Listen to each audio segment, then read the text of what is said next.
Assalamualaikum. Hari ini 12 Januari 2026. Sekali lagi sejarah tercipta apabila harga emas mencatat all time high. Harga paling tinggi dalam sejarah apabila harga emas hari ini tuan mencapai RM651 untuk 1 gram.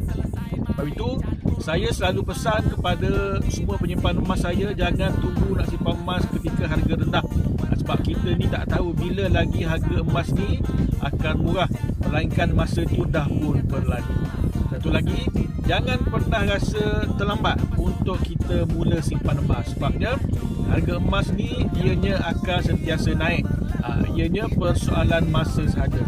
Saya meramalkan harga emas ini akan mencecah lebih RM1,000 segram dalam masa 3-4 tahun inilah.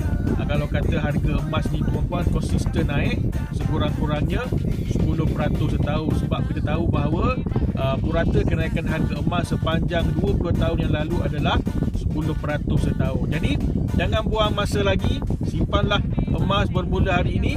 Mungkin kita rasa harga emas mahal sekarang, tapi percayalah bahawa harga emas yang kita rasa mahal hari ini akan jadi murah setahun ke 2 tahun yang akan datang.